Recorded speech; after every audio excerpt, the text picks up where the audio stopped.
talking about is as they're putting the east-west corridor through, they're also relining the Murdoch Canal Trail. And so this trail he's talking about is access from the trailhead that originally was just kind of going on the top of the slope there, but because of the pipelines there for the Central Utah Water Project and everything else. From the trailhead. There's the feedback. Just kind of going on top of the slope there, but because of the pipelines there for the Central Utah Water Project. Wow, it's quite a delay. We're worried you might see something wrong, so we delayed everyone. Yes, we could edit it as it goes through. But anyhow, so they're realigning the trail down from the trailhead to go through a wooded area, heavily wooded area on the south end of the Highland Glen Park. Now, it is kind of a UDOT and all these government decision, but you're putting a trail in a different part of the Highland Glen Park. I think that falls under the auspices of the council a little bit. And, you know, I'm not particularly opposed to the realignment, but at the same time, all these neighbors now have a trail in their backyard that they had no idea was going to happen. So I think what your petition is a little more privacy, because all those people coming off that trailhead are going to be right in your backyard. And so, you know how I feel about trails in backyards. And I realize this has been a hot topic, but I just don't have a dog in the fight. I know this has been going on. And you would like to know how the council kind of feels. Is there any other council members that'd like to share? It's hard without information sometimes to, but is there some, just based off the information that's been given, any of the other council members like to give some input here? So for Mr. Reed to kind of know, is it worth moving forward with the variance or not? I would say it's worth moving forward with the variance if we're going to change something on you and give, put something that's not expected, then yes, I would move forward with it, and then we can have time to research it out and walk the trail just to make sure that it's, you know, the best variance for both parties. My only concern is sometimes government moves very slow and contractors move very fast. So I'm concerned that they bulldoze that area before I even have a decision, or could have sought legal counsel to represent me. So I just want 2 feet instead of 6. I just want to be able to put an 8-foot fence up at my own cost. That's a really good concern. Any other council members like to give any other input? Okay. So unfortunately, the government will move slow. It's kind of meant to do that, to make sure the decision process is open. Is it some of the, like what you're asking for, we can't vote on because it hasn't been in our agenda. That's part of the openness, as well as, you know, we have to notify everything as it goes forth. So any variance, we'd also let your neighbors be aware of what's being proposed. So some of that, it's good and it's bad. But I agree they're going to probably be moving a little faster than what we might be able to get forth. And I'm just being very, what my experience has been. So, but I would recommend you get with Nathan Crane if you want to start moving, and he could kind of work with you on helping with maybe some options. Okay. And I'll be an advocate for you. Appreciate it. Is there anyone else in the, please come up.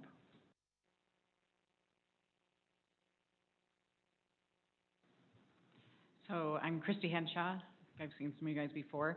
I just wanted to come and present a little bit of an idea to give you guys options. Options for things that could possibly happen or not happen. But I have, in full disclosure, I am a previous council member of another city. I was a policy analyst, local government policy analyst for a libertarian organization. So I worked with the League. I know Cameron Deal, I know Victoria Ashby.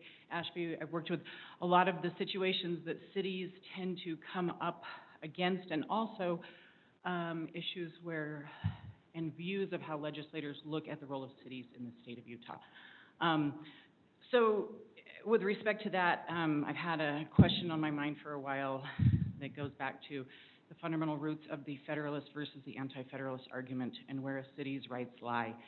And so I have done some research and wanted to give you guys options in this area for if you ever were to come up against things that you didn't want to be done in your city, that you had legal standing to fight those. And so it is this, and I had mentioned it a little bit a while ago. I've been on vacation, and then I had a kid that was sick, so forgive my absence. But I've been wanting to talk to you guys about home rule versus Dillon rule, and so I hope it'll be a continuing discussion. when you talk to your city attorney, they will tell you, often, and I know that you guys have already had this happen, I've talked to a lot of other councils that have had this happen, when something comes to your city that you say, we're not really sure about that, and they say, it's not your option, the state already said so. And so there is legal standing for you guys to say no, and so in things in the future, if you would like to say, hey, within the jurisdiction, the boundaries of our city, we find that that's unconstitutional, and the residents of our city would like to have a say, there is some legal standing there. So I don't want to take a lot of your time tonight, but I just wanted to keep that as an open discussion. The argument and the lawsuits that have happened under Dillon Rule and Home Rule are very intriguing, and I have some stuff if you'd like to look at it. But it is, it's an interesting debate that happens, and it fundamentally is a debate between the Federalists and the Anti-Federalists, and how you view. They both take their root in the 10th Amendment. One of them saying that they leave the powers to the state, and then it says, comma, or the people. And so Home Rule takes or the people, Dillon Rule takes or the state. So there's some legal standing there. But I did want to, I know a lot of times you guys throw your hands in the air, and people come to you, and you say we didn't have a choice. We had no legal standing, and I wanted to let you know that there might be some options there for you. So, thank you. Thank you, Christie. Is there anyone else who'd like to come before the council? Is there anyone online that would like to make a comment? Hold on one second while I unmute.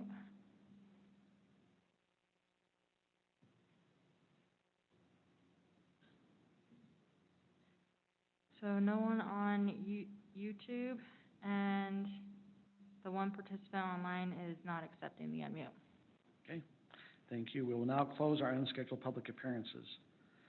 Next item agenda is a presentation from the Police Department Accreditation. We have a representative here from the Utah Chief of Police Association.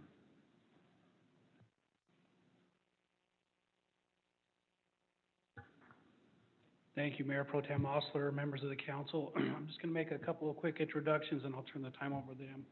Directly behind me is Val Shoup. He's the Executive Director of the Utah Chiefs of Police Association. And to his right and my right is Tom Ross. He's the Chief of Police of Bountiful and is the President of the association. I'll turn the time over to Val. Thank you, Chief. Mayor Pro Tem, council members, we're very pleased to be here this evening representing the Utah Chiefs of Police Association to make a presentation of the accreditation to your police department. To give you a background of what this entails, the departments, we have 110 police departments in the state of Utah. These police departments have the opportunity to go through a set of standards. There are 180 of them. Those standards include everything that pertains to federal, state, city ordinances.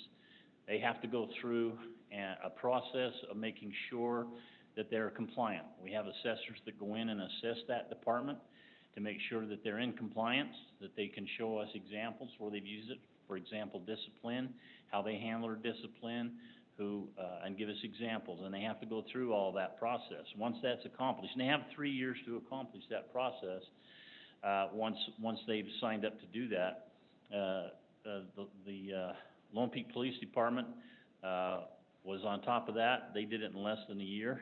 Chief Gwilliam and his staff have been excellent in pursuing this and making sure that they stayed on top of it. And we're happy to say that they have completed that process. It is a process that's ongoing. They will be evaluated. They have to send a report in each year that says they're in compliance. Following that, they have to recertify after 5 years if they want to continue their accreditation with the Utah Chiefs of Police Association Accreditation Alliance. In addition to that, we have several of the insurance companies who insure the cities. In this case, I believe you're with Utah Local Governments Trust. Utah Local Governments Trust pays for that accreditation once they've completed it. So that accreditation didn't cost the city anything. That was paid for by the Utah Local Governments Trust. And so we appreciate that. IRMA's involved in this. For those cities that use IRMA, they do the same thing. So we appreciate their involvement in this. And I believe they were going to have a representative here this evening. I don't know if there's a representative here. I don't see him here, but I wanted to make sure that you knew that they're heavily involved in this.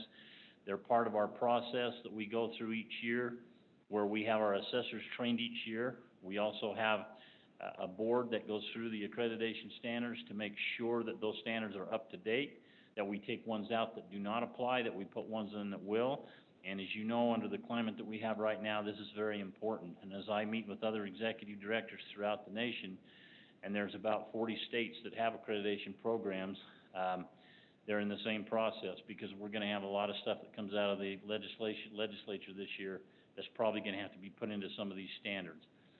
So having said that, I'm gonna turn the time over to Chief Ross, President of our association, to make that presentation to Chief Gwilliam. Thank you, Val, and to the council and city administration. It's an honor to be here. As mentioned, I'm the Banff City Police Chief and current president of the Utah Chiefs Police Association. I've worked with Chief Gwilliam for several years. He is truly a standout in our state. He's very involved at a state level, not only as a member of our board, but just recognized as a leader, and provides sound advice and direction for our association. So it makes perfect sense that Lone Peak Police Department would be one of the agencies leading out in wanting to be accredited. Val hit on it just a little bit, but these are very important processes for organizations to go through, and for Lone Peak, Highland, Alpine to be able to say to their community members that our department meets standards of accreditation, that they have gone through the professional process, the policy process that allows them to be recognized by our state and our Chiefs of Police Association, I think is incredibly important, more so now maybe than any time in the past. But it just should give you some comfort in knowing that your department is doing the right thing. So if I can, just read you quickly what this plaque says. Lone Peak Police Department approved and accredited in recognition for the completion of the standards for certification and accreditation as prescribed and mandated by the Utah Chiefs of Police Association, February 2020. And Chief Gwilliam, thank you. So, if I could just make a real quick, Jamie, can you come up here? I know you're trying to take pictures, but, Lieutenant Brooks is the individual that I assigned to take this on. This is quite a process, as you have heard, and I appointed him as our accreditation manager, and he is the one that guided us through this entire thing. So I just wanted to recognize him really quick. So, again, I appreciate Tom and Val coming down and taking the time, and, that's it. So. Before you leave, just for those who are maybe not aware, we know there's been an environment where the police departments or those throughout the state have had things. I want to give a compliment to Chief Williams and the whole department. We saw things happen in the state, up at the state capitol on May 30th. By June 4th, as a city, we were in meetings with Chief Williams talking about possible options that we could help with those in our community that were concerned. And I will tell you, one of the main things I noticed is you were listening. And I want to tell you thank you. I noticed that that's one of your skill sets, is listening. And I noticed that you didn't just stop there from that meeting. There's been several others. I know you've invited different residents that have been concerned to come in and talk to your police department. And so I just want to tell you thank you. And I think it would be an honor, at least for me as a council member, and I'd like to invite the other council members to come down and get a picture with you and with those who are here, if that's okay. I'm fine with it. It's your council meeting, so thank you.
We now have, time for another presentation from Valley Vision presentation for Envision Utah.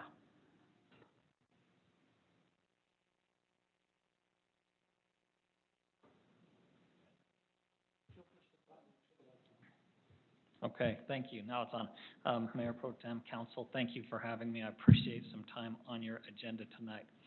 My name is Ryan Beck. I am with Envision Utah. I am here representing not only Envision Utah, but also UVU, BYU, but mostly the Association of Utah County Chambers, who have put on this Valley Visioning effort, which is a look into the future, a 2050 look into the future on how Utah County may grow, may develop. As you are all I'm sure well informed that by 2050, Utah County is expected to double in population, and by 2065, add another million residents. So, let me just jump in right here. So we've been at this for about 2 years. We started in the fall of 2018 with phase 1, and it was all about listening to the public, listening to stakeholders, listening to our steering committee, and sure enough, we came out at Highland Freedom Elementary and did a workshop where we had a whole bunch of Highland residents attend. We did 12 of those workshops across the valley, had over 400 people attend that round 1, and we also did a survey that had about, just under 2,800 people take this online survey. But what we heard from them, and as if you look at some of these survey results, it was all about prioritizing the following outcomes for Utah County's future. We heard things just like you would think: manage the water, improve transportation, improve air pollution, improve education, create good jobs, housing affordability, agriculture, and so on. And so what we did is we went ahead and put together priority working groups of experts, area experts from Utah County that could help us with these topic areas. So we, as the list you can see on the screen, housing, transportation, air quality, agriculture, water, and workforce were all contemplated in scenarios. We also went out and we did these mapping exercises where we laid a map out in front of the public. When we did 72 of these maps over the communities, but we had them place the future population and the future jobs where they might be. We also had them draw roads with markers, transportation improvements. So if you can see, maybe this is just an example. We had them do all sorts of land use types. But as an example, that on the right here, the quarter acre, if I can find the right slide, the quarter acre.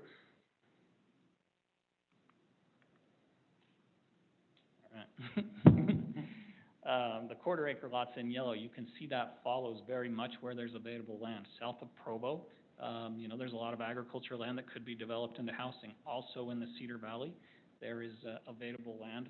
Maybe the water's not there with but could be. So we took this information. Here we've got roads. You can see not a lot of roads. I'm on the left map in red. Not a lot of through Highland at all. Mostly built out, but you can see quite a bit of transit on that right side map in purple. Public transportation investments that people wanted to see, mostly in the form of light rail coming down through the point of the mountain, through Provo, Orem, etc.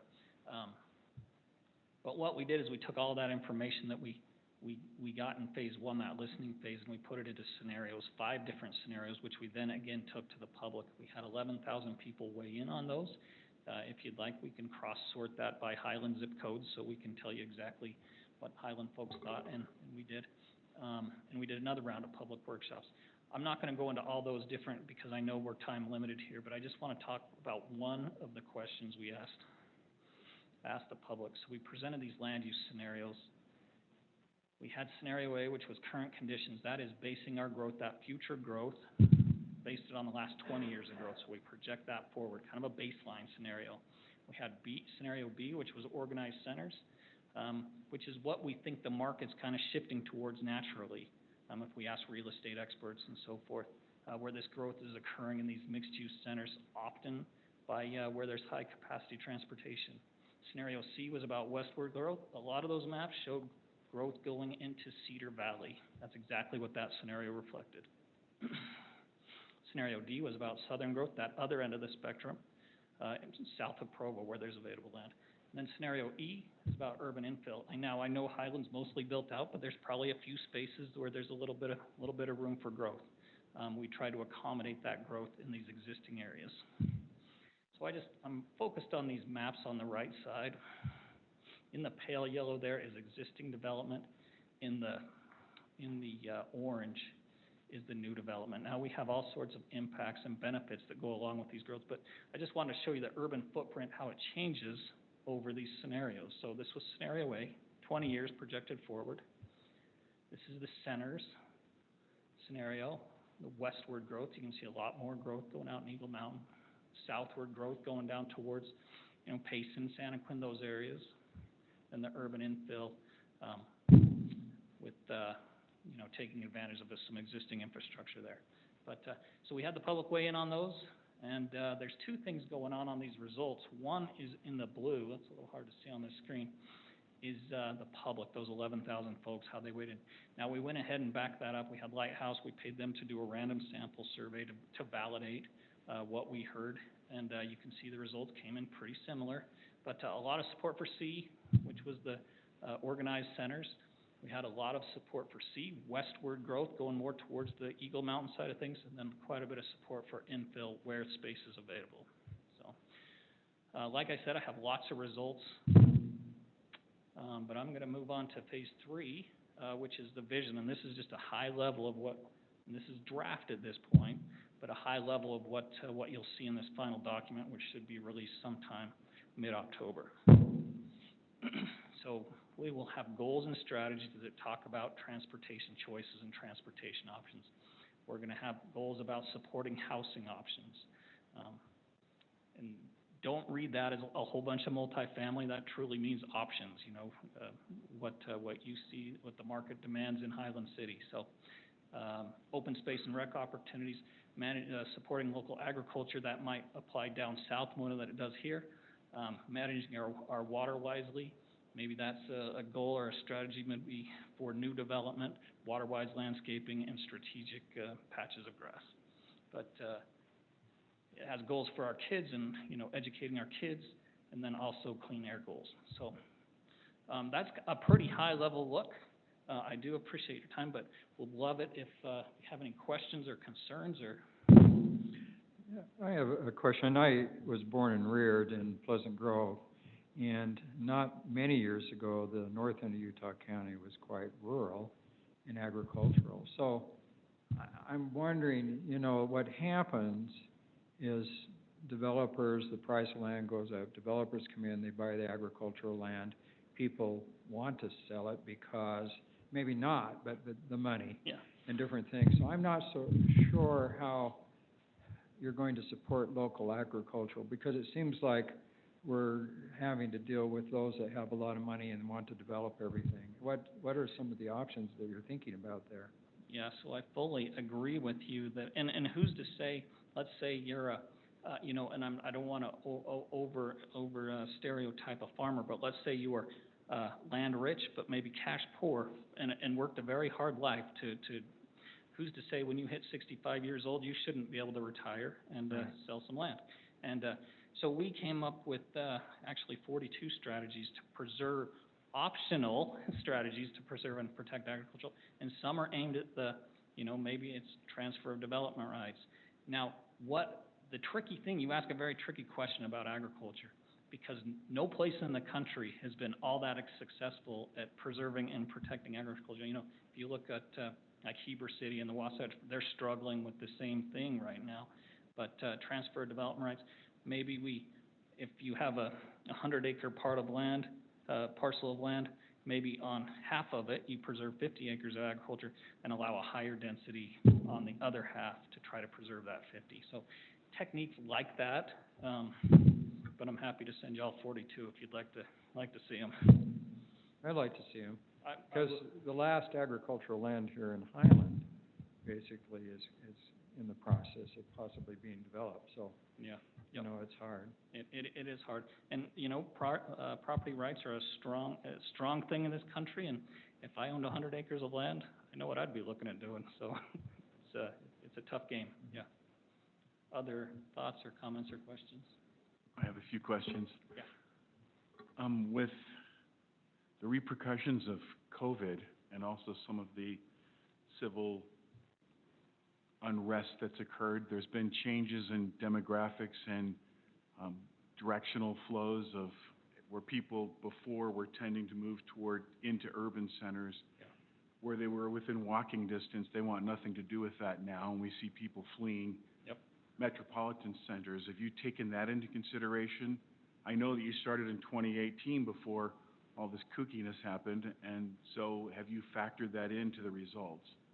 And then I have another question too when you're done. Yeah, absolutely. The answer is yes, absolutely. This vision was originally slated to come out about April 15th, and we hit the brakes, and we said, hold on, we know things are changing, right?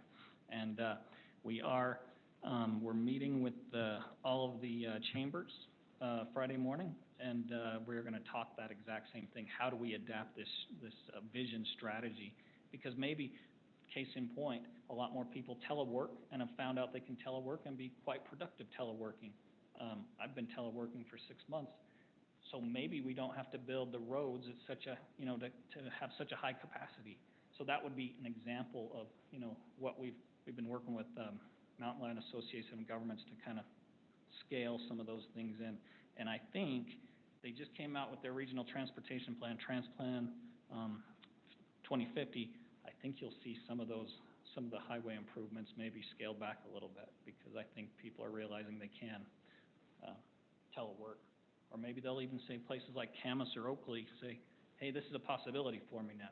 Where it wasn't before, yeah. Yeah. Anyway, does that kind of, I think, that That did. It sounds like you're taking that into consideration. I appreciate tapping the brakes and reevaluating some of the research as it becomes more current and more relevant with, in line with current events, so. Right. Did you have I did, and when I hear things like housing choices, it sounds like a euphemism for taxpayer participation in providing affordable housing. And any time that you try to achieve a result that isn't a natural result of the economy, once again, that means someone's paying for it. Yep. And so if the demand occurs that you're referring to, it's all supply and demand. If there's high demand on Utah housing, the prices will continue to go up. How do you propose providing the housing choices? Yeah, so we in this document do not get into any affordable, like the technical term, affordable housing strategies in terms of subsidies or going after, state or federal dollars to subsidize those units. We don't get into that. What we do get into is that we are saying the market is looking at a little bit higher percentage of multifamily housing, townhomes, condos, apartments. Maybe that's not right for Highland City, but It's not. yeah, maybe. Well, and that's okay, because for the most part, you're built out. Yeah. But maybe taking, as the market shifts, watch those market trends, and if that fits in your community, if that's what, by, maybe a strategic place would be to put that as by high-capacity transportation, light rail stops, bus stops, freeway interchanges, things like that, where maybe it does make a little bit more sense, but I can't see too many places in Highland where I think that would make a lot of sense. But I don't know Highland like you guys do. All right, thank you. Appreciate your Absolutely. responses. Maybe just one more point before I sit down, but I'll take this vision as data points. Envision Utah, we're a not-for-profit. We have no jurisdiction. We have no, no authority, land use whatsoever.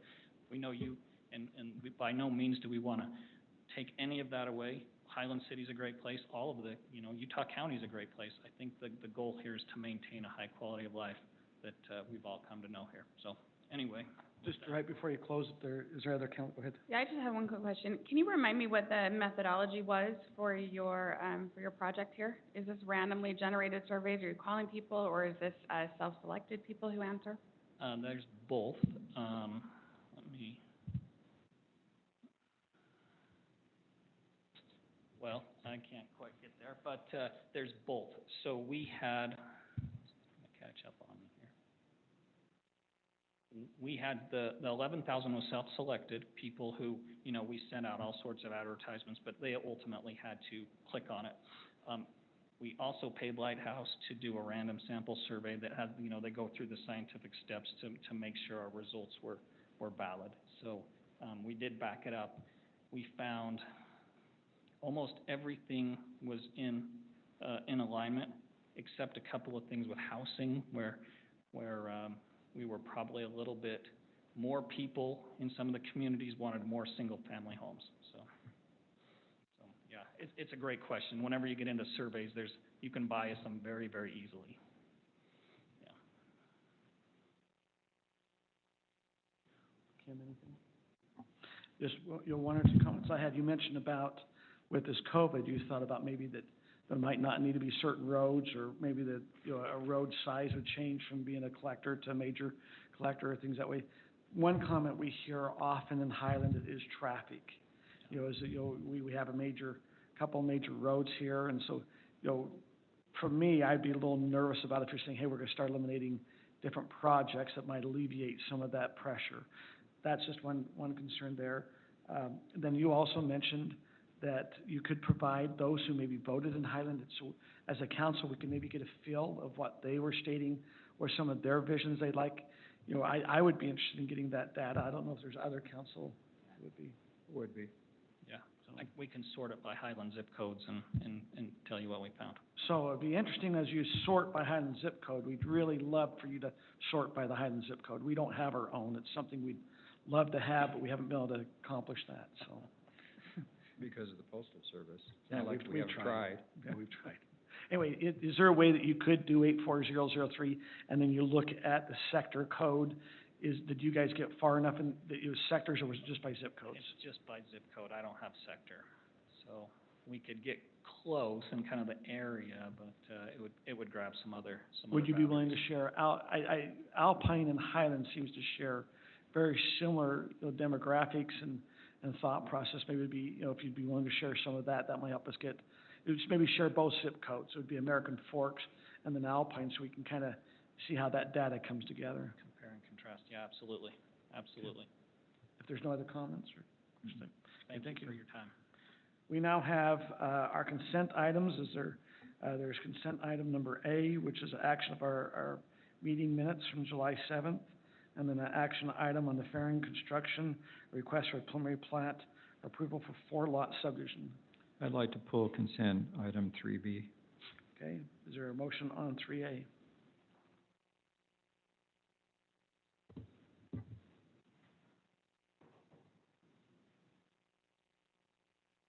I think so. Motion on 3A?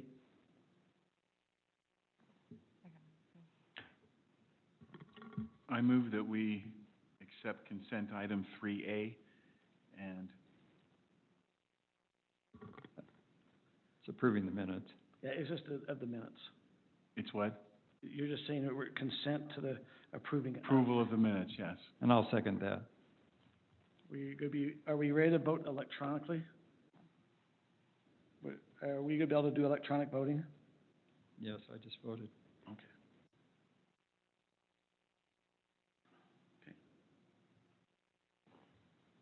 that passes unanimously. Scott, you had questions on number 3B. So on 3B, on this development, I have really no problem with the development. It's 1-acre lots, 4 lots. I just had, as I was reading through material, I just had a question or two that I'd like to ask Tara and Nathan. Originally, when this went through the Planning Commission and the staff asked for a 20-foot open space dedicated public utility parcel on the west side of lot number 4. And it went through the Planning Commission and approved that way. And then there was some discussion afterwards with city staff, and there was agreement to move a couple sewer manholes and different things, and to make that just an easement on the person's property. The question I have, and I understand the argument that we hear from city staff, that you would like dedicated parcels for some of the major utilities. But I think my concern is the following. We've got lots of open space parcels in the city, and I think And I would strongly recommend, since our moratorium on surplusing open space and the trails and different things is soon to expire in the latter part of the year, that we have a workshop and really talk about all these open space areas if we're creating them. So we're not creating one in this one apparently at this time, but I can understand the argument to have them open, but what we've never discussed is what we're going to do to maintain the surface so that they're not necessarily an eyesore or a problem for the adjacent neighbors. And so I think it'd be nice to have a workshop and talk about some of these issues, because if we're gonna have these open space parcels, are they gonna be landscaped? Are we gonna have a trail there? Are we gonna have funds to maintain them? Or are they going to be a 20-foot weed patch between very expensive home lots? So I don't know if you have any comments on that, but can you tell me how it kind of evolved from a dedicated space approved by the Planning Commission to an agreement with the homeowners there just to have an easement? So, as you stated, we ended up, working with the engineer and removing the manhole. So there would just be a sewer line running through it. We talked to, Trevor, and he is comfortable with, just not having us having a dedicated parcel for just the sewer line, because the manhole is accessible from the street, which is in our right of way. But I assume when you still have the 20-foot easement, that the people that own that property won't be able to plant trees that could get down the sewer line or put a permanent structure there. Is that Yeah, correct? so Yeah. you're dealing with a little bit different than a water line. We talked about this quite extensively as staff. If you remembered the Evergreen plat that we did a couple weeks ago, we actually have a parcel of land that the city will own. There will be a trail on that we'll maintain. It'll have xeriscape landscape in it. The difference between this property and that one is there's a manhole actually in, we couldn't line the sewer line up to get the manhole straight, so we had to have a manhole in that tract of land. And the reason it's important in that case, in that situation, that we own the property is so we can access that manhole and clean it out on a regular basis. And when the plat originally went to the Planning Commission, it had as Tara mentioned, it had a manhole, and that's why we requested that. They since redesigned it, placed 2 manholes so we can access and jet it. The sewer line will be 12 feet deep, so planting grass and trees and stuff above it won't be an issue. Whereas water lines are shallower and create issues for us that way. And we're gonna regularly jet it and inspect it with camera. That's one of the reasons we have that back truck that we have. So if they want to build a pavilion or a shed or something, won't be they an can't issue. do that? It That'll won't be an issue.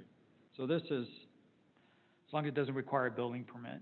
so you have an easement here, but there's not a lot of restrictions with it. Right, so as long as it doesn't require a permit, so if they were to do a Home Depot shed, that's not an issue, but if we required it, if it was a permanent structure, they couldn't put that in the easement. That helps answer my questions. You know, maybe follow up on Scott, is this a change in any of our way we've done it as a city? Are we, is this a change of thought process of one way had been doing it, and now we're going a different direction? It's pretty consistent. Todd, you wanna help us out here? Each area we look at individually and try to do what's best. So, for the most part, up until, I mean, we have places in the city where we have utilities and easements. We have places in the city where we have dedicated areas that we own. Each individual situation kind of brings its own challenges. Recently, we've kind of taken the approach that we would like to own it if we need access continually. Water lines, we're constantly getting in there, and at least locating it, making sure we don't have leaks. Sewer lines are much different. We can actually line a sewer line from manhole to manhole. We don't have to dig up, similar to a water line, and fix a water line. So This situation is different. The developer is the one that petitioned us to say, we don't want to dedicate it. We looked at ways, they came back with a design that showed manholes outside of the easement, and we said, we can live with this. So it's case by case, but this is something that we as staff can live with and are okay with this, the way it is. Thank you. Any other questions or comments from council?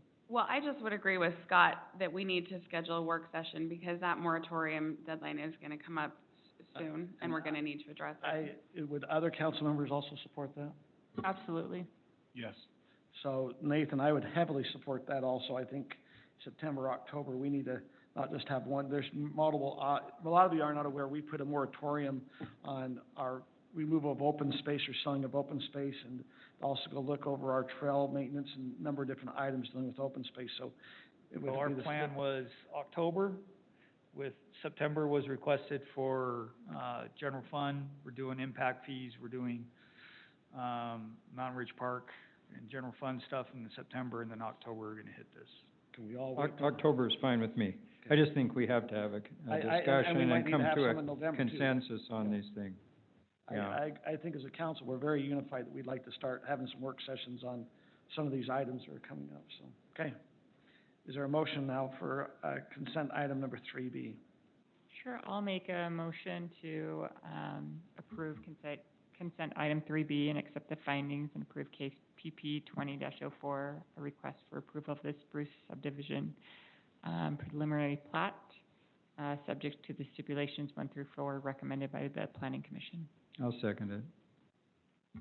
Moved and seconded, we're ready for vote. If you could just, verbally vote for this one. We'll go over here to Tim. Yes. Kim? Yes. Kurt is a yes. Scott? Yes. Yes. Okay, that's unanimous.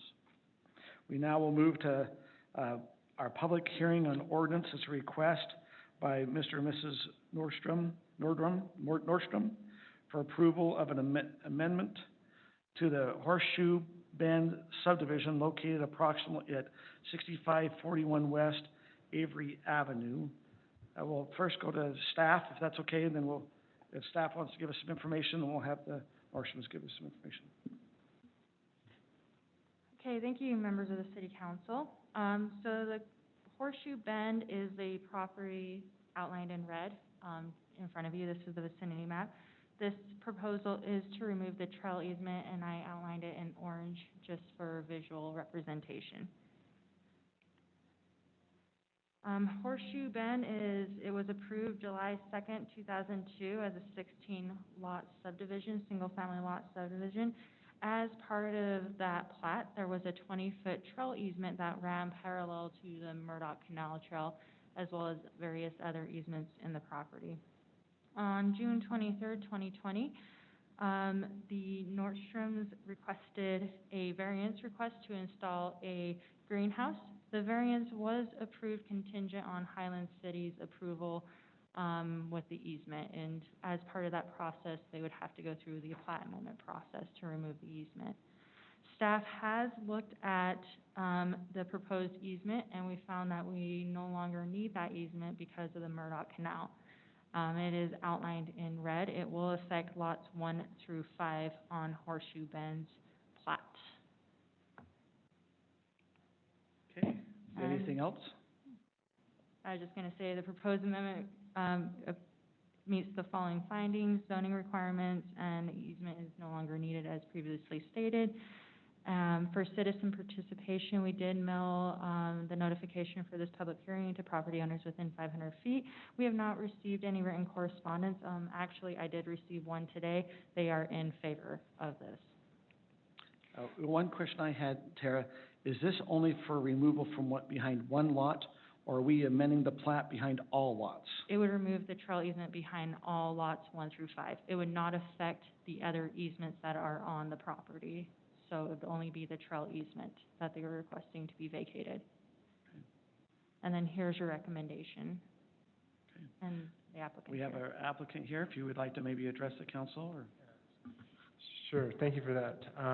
Well, as you heard, that kind of summarizes a lot of what we were going to share as well, as far as what the trail easement is, what it's 18 years old and is no longer needed. We appreciate that, I have owners from, two other lots, Dave Ellis and Ted Franzen here with us as well. And many of our neighbors called to give us support as well, just with that idea.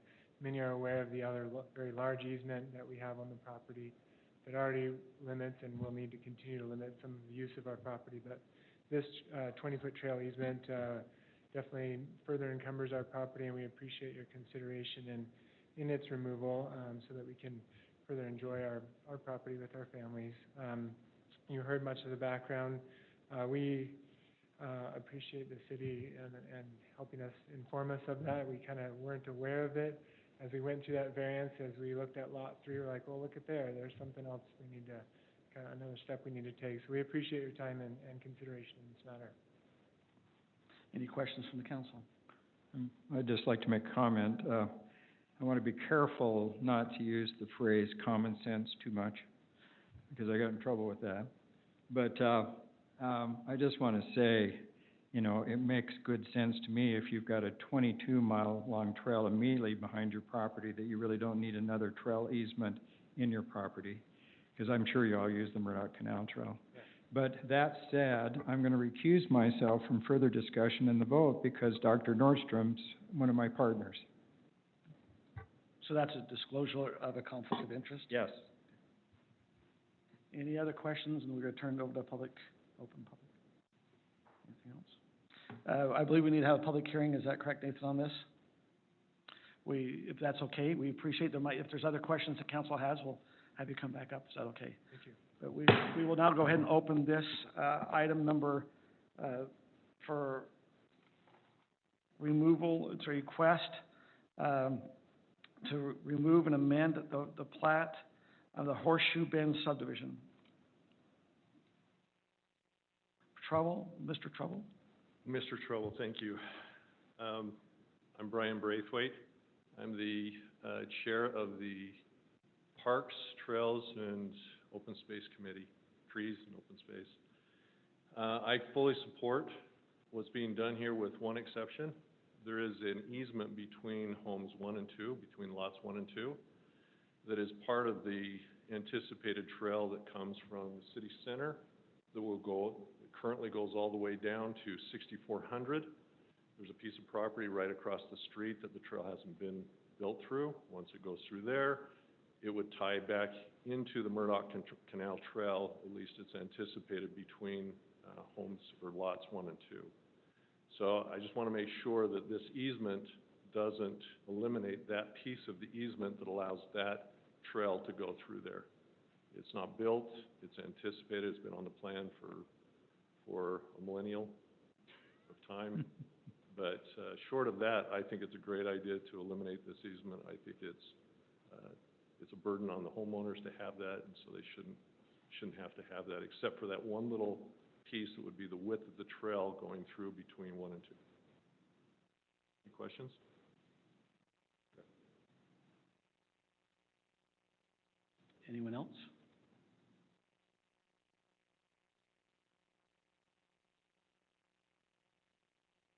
Yeah, my name's Wade Hadlock.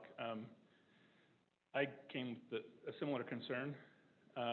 There's a 20-foot, I don't know if it's 20 feet, but it says PUE irrigation easement, and it's along lot 1, and it goes up into the undeveloped lots in the north.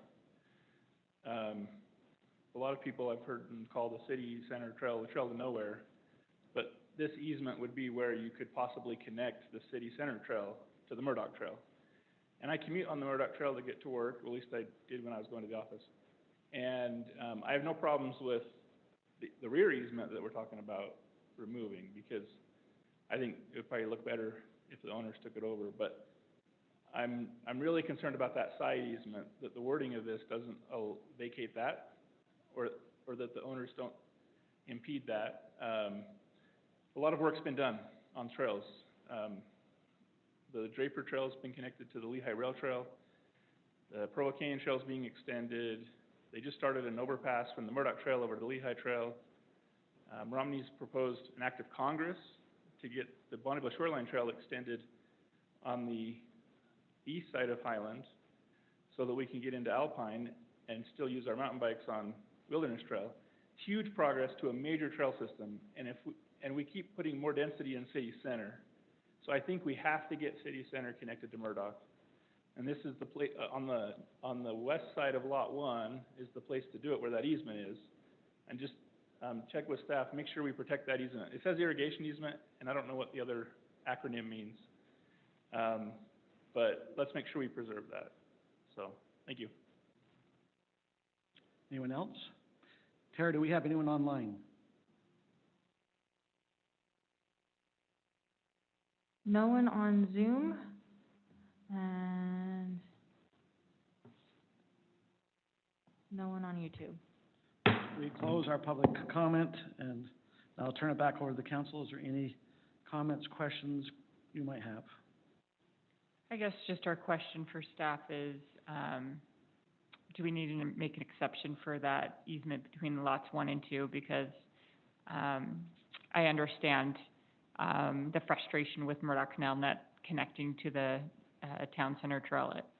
That needs to be done, so we don't have that trail to nowhere anymore. I run those trails, and there needs to be a connection. So I think they're looking that over, but, as Scott said, this makes common sense, to amend this, and, we just need to look into whether we need to make an exception for that one portion. So we are looking into it, because we don't see that easement between lots 1 and 2. But give us a second, we're gonna look into it a little bit more. So, Mayor Pro Tem, Council, if I could just interject one thing. We as Highland City have the ability to remove the trail easement, but anywhere it says irrigation, that is not us. That is Lehigh Irrigation, and we do not have the ability to vacate that, so. So we're not doing that today. That would need to stay in place, especially on Lot 1, it says irrigation. But anywhere it says Highland City Trail, that easement can be vacated.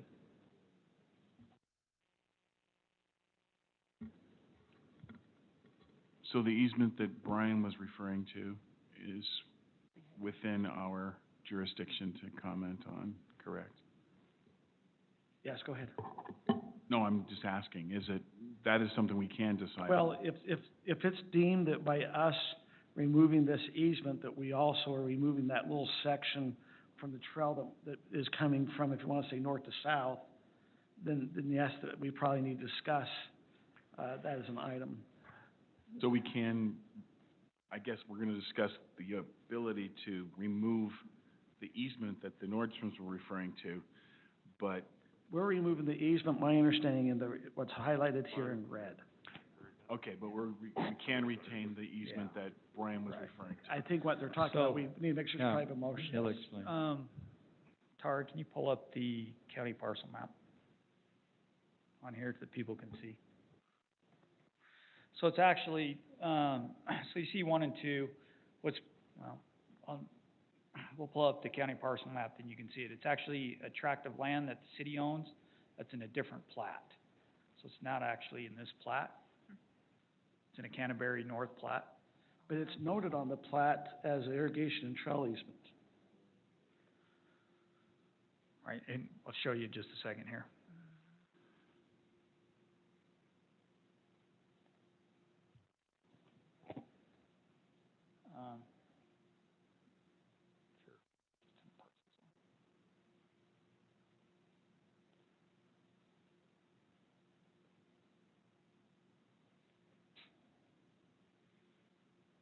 So, what we're referring to is this.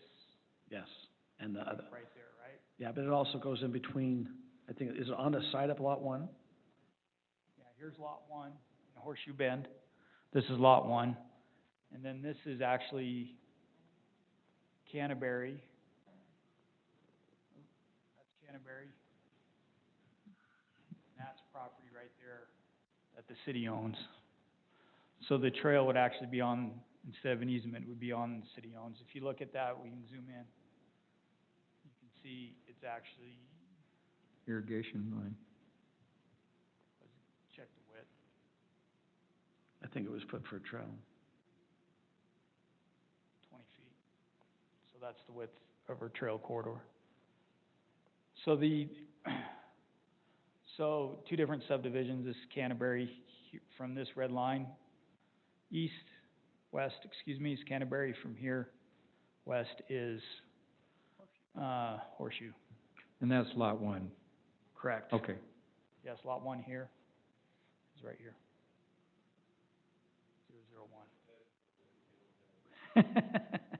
But I appreciate those who came and made Yes. a comment, because this is something that could have slipped through if we weren't, like I said, it's coming between two plats here, and so I appreciate those, in our community that have been watching what's on the agenda and coming and bring it forth. That's why you have a public hearing. Is there any other questions or comments you have on this action? Just want to remind the council, we do have some required findings here. We need to make a finding. So the following findings, if we're going to vacate a portion of the plat, we need to decide that, number one, neither the public interest nor any person will be materially injured by a proposed vacation. Does anyone feel that would be a concern? Is there a good cause for the vacation? Yes or no? Is that agreeable on the council if there is a good cause? The proposed vacation meets all the requirements of the development code. Looking back to city staff, does it meet all the requirements of the development code? So, if we have no further discussion, we'd be open for a motion.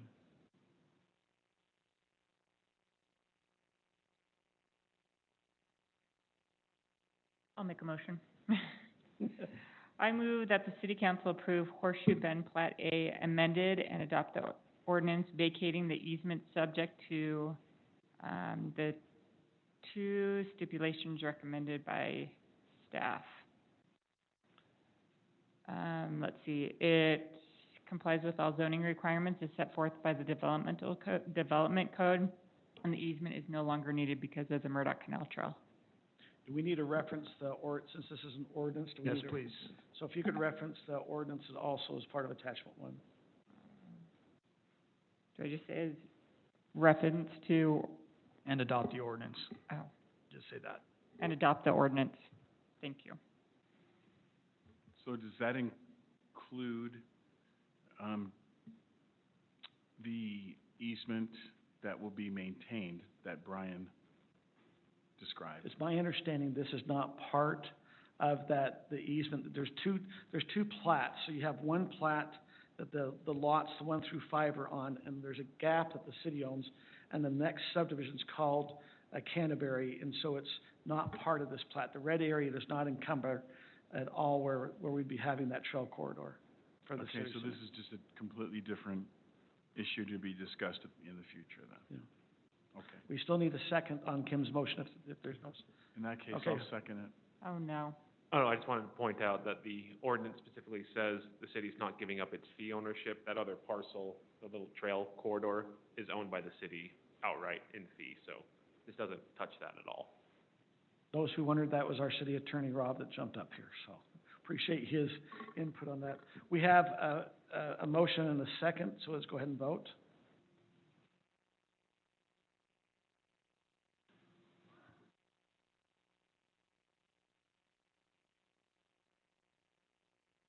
That motion passes. Our next item is resolution intent on funding and a legal obligation for the Water Smart grant for the Bureau of Reclamation, dealing with meters, I believe. Is that gonna be a staff? Yes, Tara? Got it? Okay. So a little bit of a background. The state of Utah legislation in 2019 requires cities to track secondary water usage and meter the city. And the city has, since 2016, required new construction to meter the secondary water. When we reviewed what it would cost to meter the whole city to track secondary water, it would cost approximately $4.9 million to install the necessary meters citywide. Water meters weren't included in the PI utility rate analysis. However, due to the grant and legislation, the city is funding $500,000 per year over the next 3 years to do 1.5 million.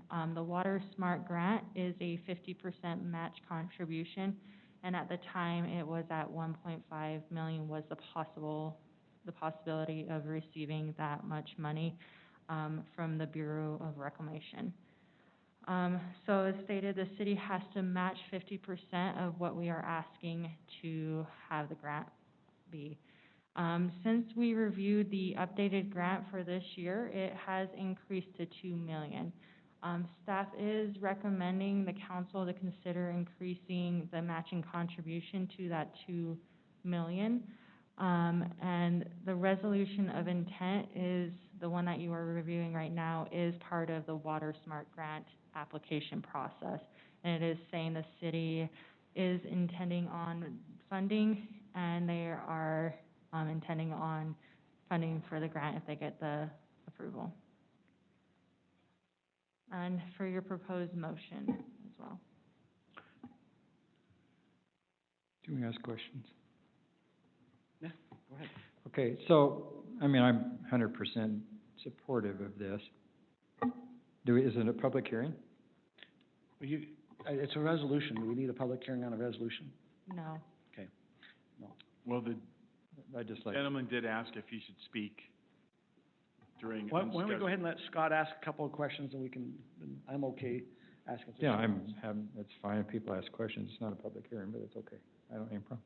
So I just had a little question. I'm totally in support of these Water Smart meters, because we've got to do something on our pressurized irrigation because we're overusing it, and there's only so much water. But I didn't understand the funding.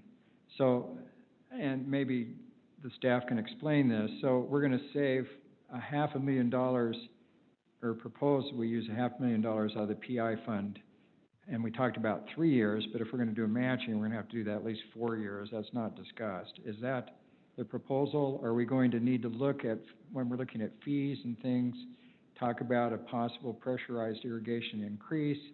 And it says it would cost us $4.9 million to do all the metering. Is that right, Todd?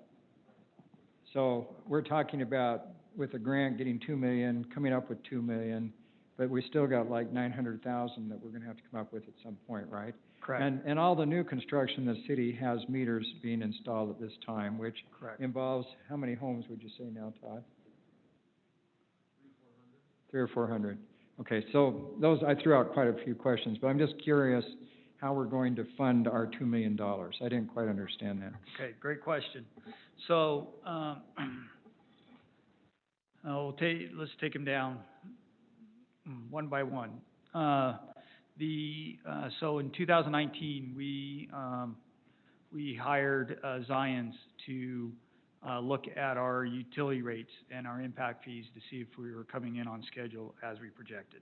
As you know, we're going through our capital facilities plans right now, updating our impact fees, and then the next step after that will be to update our utility rate studies. That'll happen later this year, hopefully. Going forward. So in 2019, we also knew at that time that the developmental center was coming online, and we were looking at, can we afford these projects without impacting our rates at that time? What we found, specifically with PI rates, and I think if I remember correctly, we talked to the council about this. I don't remember the exact date, but what we found with PI is that we had to make some changes to the capital plans. We had to bring projects forward because they weren't funded with the utility rate study. For example, the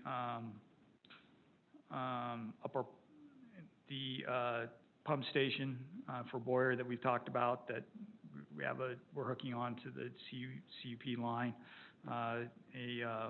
Another PI line we had to move. We had to move some things back. The Upper Pond expansion we had to move back. We decided that we couldn't do the filter station that we had planned on up by the spruces. without doing another pump station, so that saved us about $80,000. Anyways, we were moving all these things around. We knew that the grant was $1.5 million at the time. We found out this week that it went up, well, last week, excuse me, that it went up to $2 million. So in playing those numbers around, what we found was that our revenues and things were coming in where they should. We had planned a rate decrease in 2023, and we could hold steady with the projects and that $500,000 per year for 3 years over if we push that rate increase back 2 years. Now, having said that, the caveat is we know we were doing rate study reevaluation, and we'll have to factor all this in when it comes in. So to answer your question is the specific cost will be determined and how it's calculated in the rate study when we go through this fall in that. So that's very helpful. So I guess the bottom line is if we go through this, what's the anticipated time frame or chronology when all these houses could be metered? Is this a project over a 5-10-year period? Is it over a 3-year period when we get the grant? What's the projections? Let Todd do that, answer that part. So Councilman Smith, we are actually looking at how quickly we could do the project. What we anticipated in looking at this Zion's rate study is that we would contribute $500,000 per year for the next 3 years and get the match from the Smart Water Grant.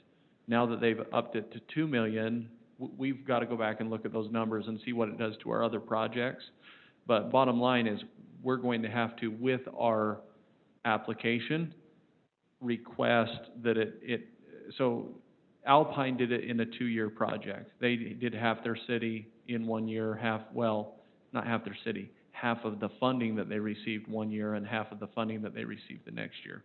We were splitting it into 3 years. Now we need to look to see if they will let us go 4. If they don't, we would probably come back and do $1 million per year, or maybe 2 years of $500,000 and then the last one $1 million. But the reason we would like to apply for the full $2 million is we're going to end up saving $500,000 because they are matching 50-50. And the price tag right now on Highland City would be $5 million without this grant. So if we can get $2 million of that's a huge, huge impact to our residents, that we wouldn't have to put that burden on them. So, as we look at fees and different things, I'm sure as we get everybody metered, then we'll start charging people for usage, right? Right. If we apply for this grant and we're awarded this grant, now we need to start looking at how we will bill. Is it a rate structure based on usage? I mean, we'll have to go through all of that, but right now, what we're trying to do is get established that the city council is willing to front the $2 million to get $2 million. That's really what we're trying to do, so. Does that include, like, how long does it take to install them? Does that include staff time? Yeah, so basically this cost would be actually hiring a contractor to go out and retrofit the old home. So we as staff would not be doing the work on these. Now, there's going to be a lot of staff time with this, similar to what we do with road projects and everything else, inspections, those types of things. There's a lot of administrative costs with this. And this is federal funds, so there's a lot of strings attached as we go through this process. But this would be hiring contractors, and they would actually go out and retrofit each home that doesn't currently have a meter. And we've looked at many, many locations in the city, and every single one is different. We've tried to come up with a standard, average cost is this. It may come in lower, it may come in higher. And just, I'm sorry, can I ask one more question? You bet, I'm sorry. Just for people who might be listening, this is something we'll do now, but the assumption is that the state will require us to do this at some point, right? Correct, yes. Working on a plan. Yeah, the state is currently talking about mandating this. We don't have a specific deadline at this point, but we're hearing that it's coming. And so we thought we would hurry and try to get an application in the Smart Water Grant before everyone is mandated to do this and everyone is applying. So what direct costs will there be to a resident? So you come in and say, we've got this money, are you gonna, is the city with this grant and our funds in the PRI, is that gonna pay for all of it, or the residents are gonna have to come up with a certain amount of money? This is covering all of it. This would include any landscaping restorations we would do with the meters. Basically, what we would go in and do is take out their current connection. It's just a stop and waste valve, and we would open that up and put in, we'd have to move their filter if they have one, hopefully they all have one, but we would have to move that, put the meter in, and retrofit all that based on what's currently out there. Now, we're gonna run into situations where some are harder than others, some may pour concrete around their current, connection. We will deal with those situations, but there is no cost to the resident. We would retrofit each one and restore landscaping. Other than the fees they're already paying. Right, Yeah. yes, yeah. You know, Yeah. and I don't know if this has already been decided, because I think as a council we haven't. What about those who already have a meter? Are we just gonna do a flat fee across all of it, or is there gonna be a step if it's some with meter, some with not? Well, currently, when you say flat fee, are you talking about the user rates? So let's assume you don't have a meter. Okay. Are those without meter gonna be paying one water? Is it proposed that they pay one irrigation fee, and those with meters, there's not a cost, and so there's gonna be a lower irrigation fee for them, or is that still? I think we would, very similar to what Alpine is doing, I think we would anticipate that we would keep the fee structure as is until we have everyone metered, and then that's when we would then turn over and do a metered rate, if you will, not the flat fee. Alpine is not implementing that fee until they have everyone metered and they can be fair to everyone. Does that make sense? But to answer your question, no, we don't know what the correct, way to what the build. council would like to do yet. There'll be a couple of different options. You can apply a credit, you can, so what the question is, if somebody's already paid for a meter part of their home, because we're putting in, let's say Boyer, for example, they're putting them all in, as those homes are built. How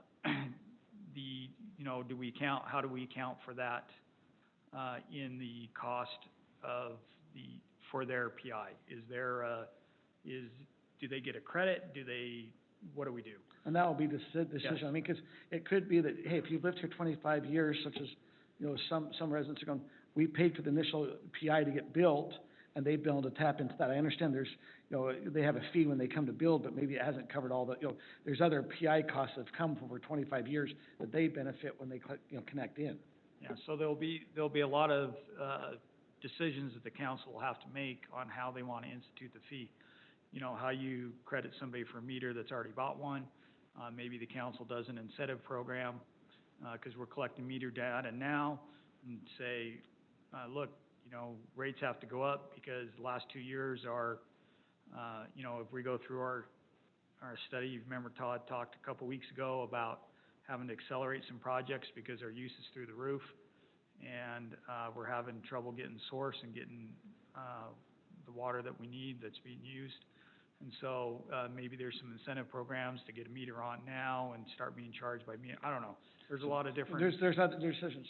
So Nathan and Todd, so my questions are, what projects are we pushing off to find this money? I mean, I know there were some, but what are we not now accomplishing for the city? So things change over time. The last time we recently did a pressurized irrigation master plan update. So we looked at those projects that we had kind of prioritized several years ago. And one of the major projects that we have bumped back a couple years to do the meters is the pond expansion at the mouth of the canyon. That's the biggest project we have, and that's one that we shifted back 2 years to try to fund this. That's really what did the whole 2023 to 2025 rate decrease. It changed it 2 years before we could drop that specifically for that project. So long story short, we've bumped a few back There's been a couple small projects that we've eliminated, like Nathan talked about, and that is just because we looked at other options and other ways to get pressures to those zones, and we've been able to take care of some of those issues internally with valving and with changing our zone areas by turning off valves here, turning them on here. We fixed some of the issues that we have had, and so we're looking at ways to be proactive and save the city money, but also save a little bit more so that we can put the meters in, because it really is the one good way that we're going to conserve water. So other than the pond up there at the mouth of the canyon, that's really the only project being pushed back? The other thing that's driving it is when we did the utility rates, the decision was made to pay for it cash up front. I mean, to pay for the meters, cash up front? Or to pay for all the projects with cash. And so it front loads the rates because you have to save the money up front. Does that make sense? Mm-hmm. So what you're saying, we have to build the savings account before you build the project. Exactly. But we've been saving the savings account to build that, that's what we told residents, and now we're saying, oh, we didn't mean that, we're gonna do this over here. Do this. I mean, that is a concern. Well, it is, but, you know, one of the big challenges is use has just gone so high that we have to do something, because our system just can't handle it. And I understand there's grants out there, and it is, we've been hearing from the legislators, like Brittany's brought up, that we do believe in the future where it's gonna be they're gonna pass an ordinance that we have to have meters in all of our water connections, so. The alternative here is that we continue using the way we are and building out, and our pipes will not handle the pressure. So then we look at, a $40 million project to upsize all of the pipes through town to provide the water. That's really the alternative here. We either learn to start using the water that we're supposed to, by hopefully metering and seeing what we're using, or we bite the bullet and pay a much bigger price tag to completely redesign our system and build bigger pipes. For other cities that have started metering, what kind of evidence is there that shows, like a correlation between metering and usage? How much does, usage change when you start metering? So there's a study out there. We provided this data a little while ago. I know that there was some data that came back from Weber County. Weber County was one of the first ones. Also, Spanish Fork City has metered their entire city. Saratoga has it? Saratoga has. I'm not sure that they have a whole lot of data back yet, though. I could look into that, but I can track down the original PowerPoint and send that out to the council if they would like to see that.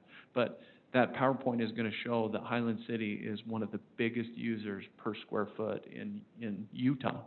Yeah, I remember the presentation about how much we water. I just wonder how much, metering changes usage. Yeah, and I can send that. There's a little bit of data in that presentation that we sent. I'm sure as a council, if we start seeing higher users start to bump up in a tier of rates, that also would kind of maybe, could tell some things.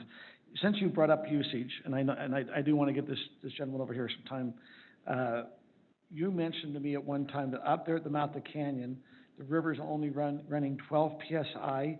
If that's the case, how long is it taking to fill our water up there, if you want to say in our holding pond? Does it take more than one night? Well, it's a continual process. So basically through the night, the pond lowers, and then through the day, we catch back up and try to get it back up to an acceptable level before the next night where it drops again. Right now, we're actually down to about 6 CFS what we're taking in, and the city whole, we were using about 36 CFS per day, continual, which is a lot. It's probably the highest. It's definitely the highest since I've been here as the city engineer. When we sent out the flyers and went door to door and put those on the doors, we dropped down to 30. So we went from 36 to 30. So it helps by getting information out there, but when people will actually see their bill and see what they're using compared to what they should be using, I think that's going to be a much bigger, eye-opener for them that, wow, I really am overusing and I can be smarter with my water. The problem is people see a brown spot, one location, and it may be because wind, or shrubs or something that's knocking down the water. So they'll turn their whole system on you know, on the day that they're not supposed to, just to water that one brown spot. We don't mind if you hand water or spot water some of these locations to keep it green. The problem is they're overwatering their entire yard for one little spot, and that's the biggest problem we have.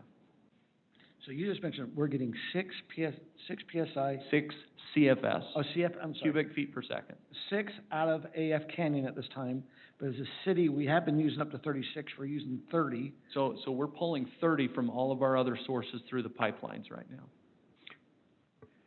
So we have 3 locations that we pull from currently, CUP and Provo, The Murdoch River, Canal. yeah. So how much we pull out of the Provo River or the Murdoch Canal, how much should we pull out of that? So we have a max down by the Kidney Pond at about 8 CFS.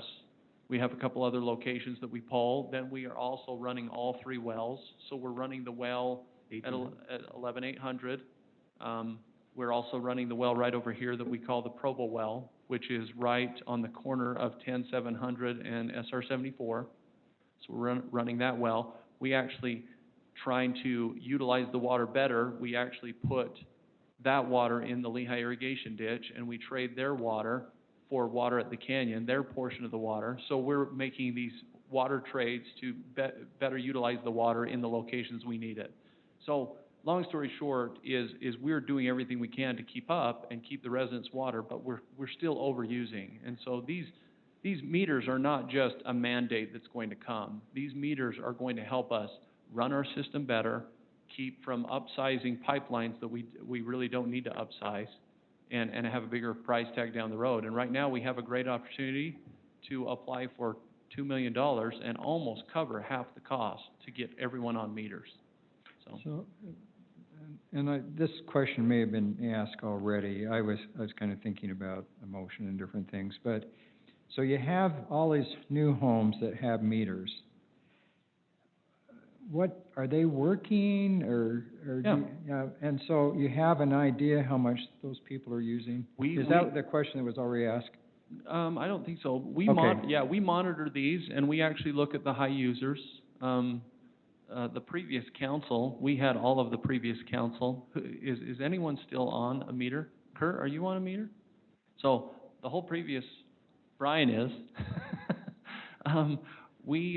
We tested it out by putting several meters in ourselves when we first started this, just to monitor it and see, and it does help. It really does help. We have several people that continually watch it and say, oh my gosh, I am overusing a little bit here, a little bit there. But we watch it, and if we have really high users, we will go talk to them. I guess the underlying question I have then is, you've got this group of people already that are being metered, not charged per meter, but that gives you an idea about how much water the whole city would use if it was all metered. Do you see, can you extrapolate that data, and would it decrease overuse in the rest of the city, you think, from what you're seeing? You know, when we don't bill that way, most of the users that are currently on, the original ones, I will give them credit. The original ones that we put on, there were about 20 or 30, I can't remember, do a great job at conservation, because they put them on purpose to kind of look at it, and they're doing it for the purpose of conserving. All of the rest of the new development that we have put meters in, they just use it. They just use it. It's very similar to, you know, the rest of the residents in Highland. We don't bill, it's a flat rate, and so they just use it, and they don't really look and say, oh my gosh, I'm overusing, because we don't bill that way. But the 2030, they're trying to be responsible. You could maybe extrapolate their water usage and see how it would affect. And we do, Scott. Okay. And to answer your question, it's very similar to what we see across Highland City. The small group that we are metering, we constantly are looking. It's a monthly reading. We read it monthly. We look at it. We see if there's any really horrible, you know, triple, quadruple users, and there are. And we will actually reach out to them and let them know, hey, do you have a break? Do you have a leak? And, you know, most of the time for that month, they just laid sod or they did something. And so they're watering every day and trying to get their sod to take. But the point is as a whole, it is a really good representation of what we're doing as a city, because we look and see what our total use is, and look at that small group of who we have meters on, and it's very similar based on how many units we have and the usage. So I don't think the meters are gonna change anything until we actually use it to bill. The bill. Yep. So I heard Councilman Braithwaite was going to put in a rice paddy, is that true? There are people in Highland that could get away with That could it, get with how away much with that. water they use. If it's okay with the council, we have a gentleman that's been very patient. I'll allow you to make a comment here. My name is Larry Richards. It's kind of hard in this kind of environment. What am I supposed to do? It's on, yes. Can you push the button again, please? Perfect. Does that work? Yep. Okay.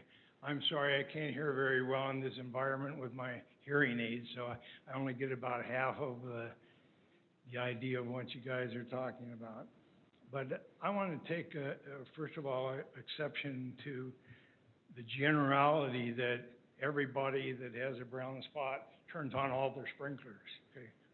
You know, there's, you've generalized the thing a little bit too much, I think, to make your point. I have a Water Smart system. I like Water Smart, and it's great, and it helps me with my water and such.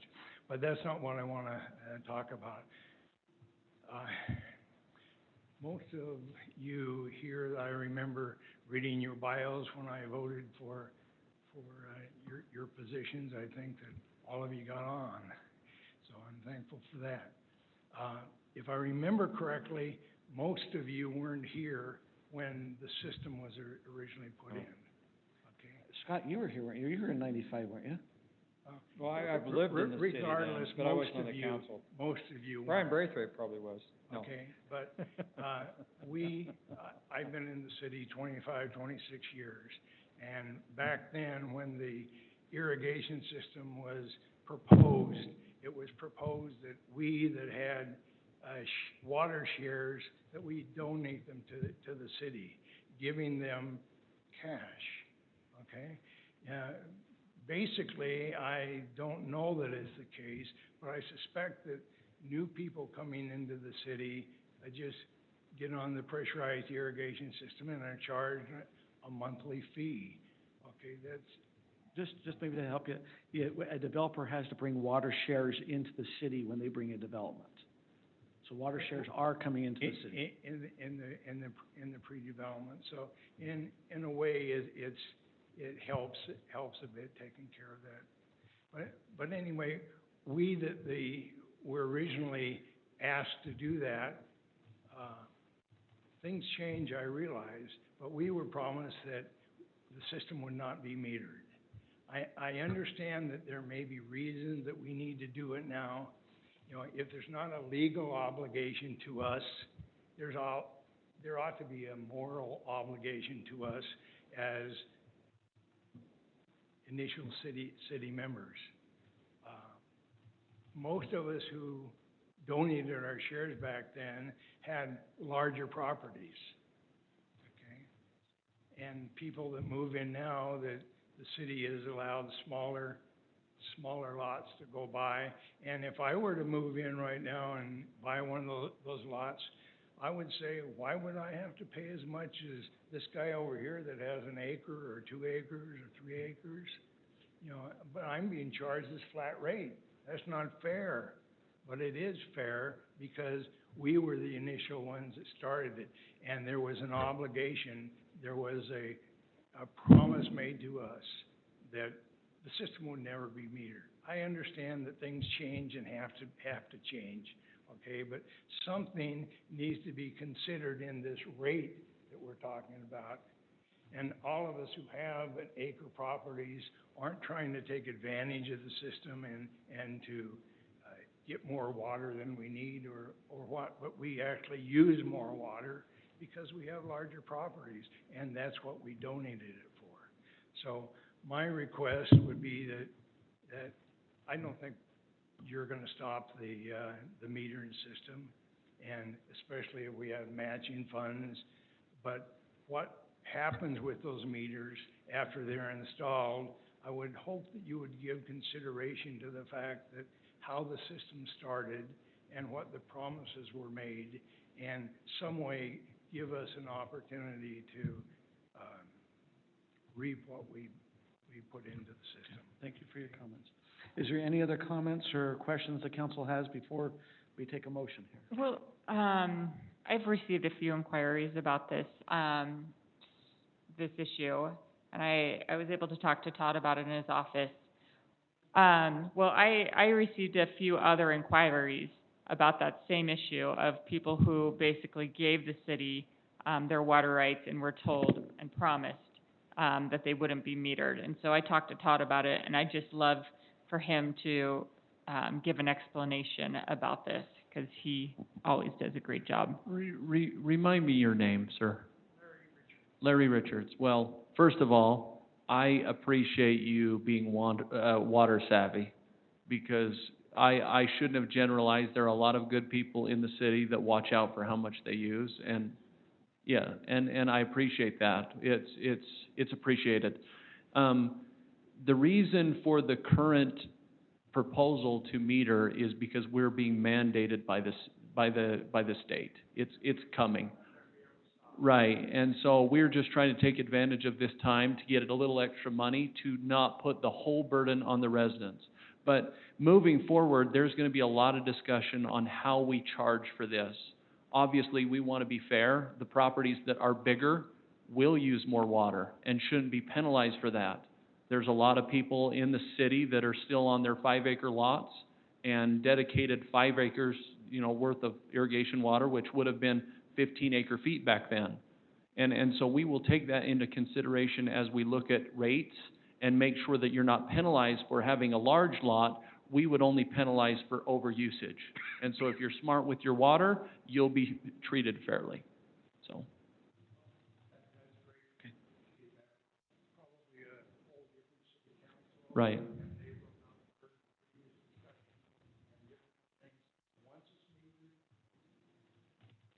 Right. Yep. Just recommend to stay involved. Thank you for. Yep, thank you. Any other comments, on this? Actually, I am curious. I actually was here at the same time when pressurized irrigation came. And I remember Mark Thompson coming to my home, and I built in 1995 my new home. And I think I was one of the very first homes hooked up to pressurized irrigation. And all I remember is hearing it was going to be $14 to get it in, and after it was all done, it would sunset. But I understand things change. Well, they had a big grant from the Central Utah Water Project too, and that expired over time, so. But we are ready for a motion, Scott. I move that the city council approve a resolution authorizing Highland City to submit a grant application for $2 million for potential funding of certain improvements to the city's secondary irrigation system through the U.S. Department of the Interior, Bureau of Reclamation's Water Smart program, and authorizing a matching $2 million from the PI fund, and to be discussed and re-voted on.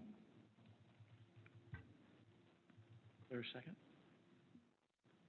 I'll second. Okay. Moved and seconded. Let's go ahead and vote. Who was the second on that? It was Brittany.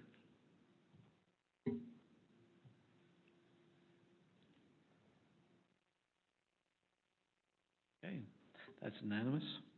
We now go to action item number 6, which is an ordinance, a request by Highland City staff to amend section 10.08 of the municipal code relating to parking vehicles for sale on public street. Is there a staff member that's going to discuss that? Yes, thank you, council members. So for your background, there has been an increased number of vehicles parked on Timpanogos Highway and other city streets that have for sale signs.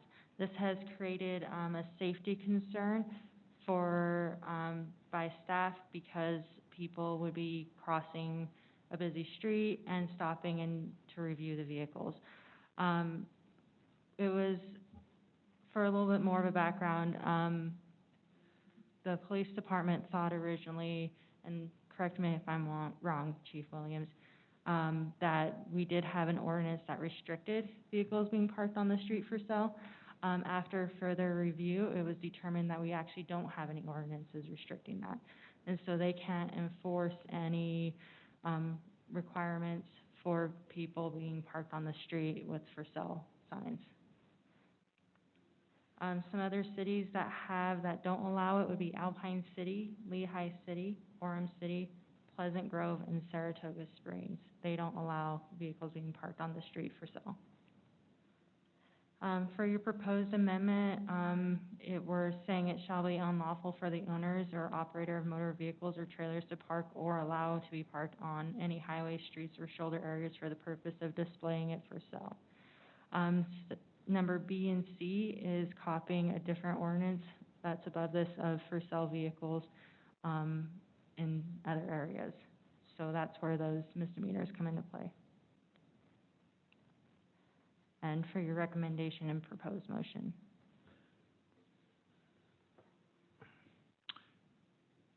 I have a question. Yes. You're looking right at me, and this is actually for our attorney as well. So the way this is worded, and I understand it, and I'm quite supportive of this because, if you drive along Timpanogos Highway, there's those 3 vehicles that are always parked in that little entrance area to the Patterson property, and for sale signs up and down on vehicles on the Alpine Highway, which I think is dangerous.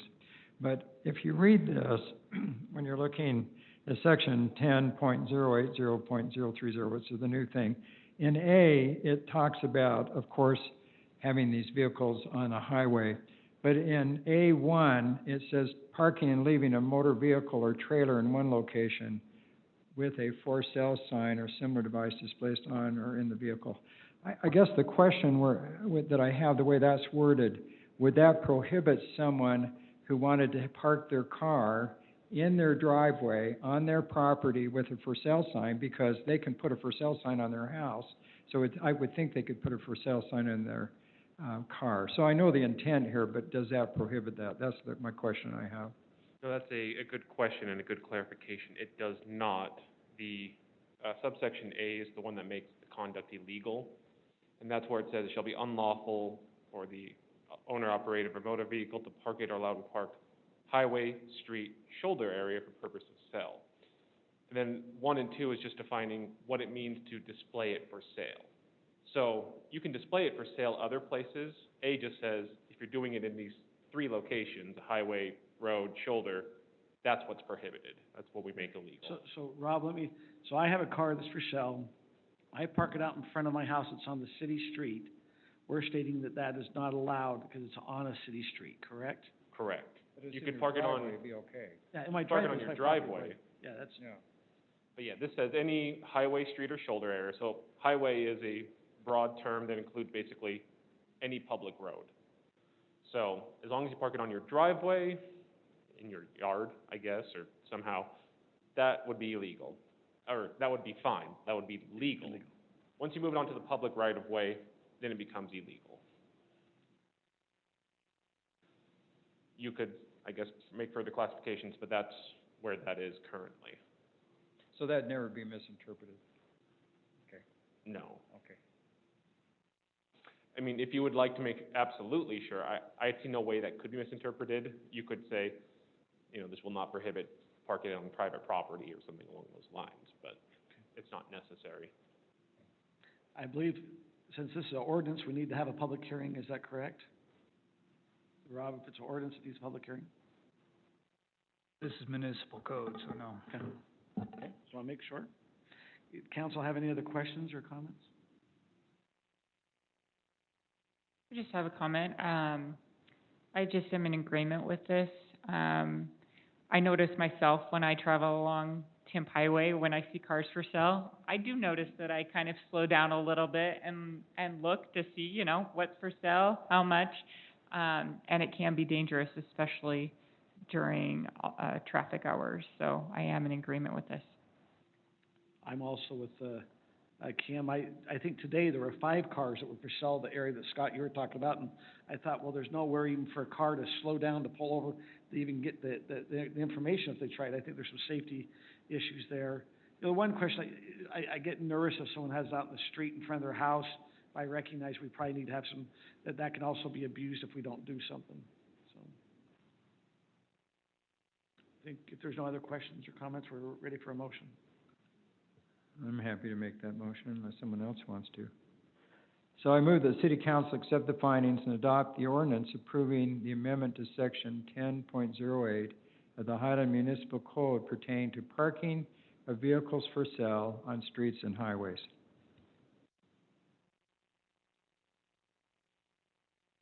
I'll second the motion. Been moved and second, it's now time for a vote.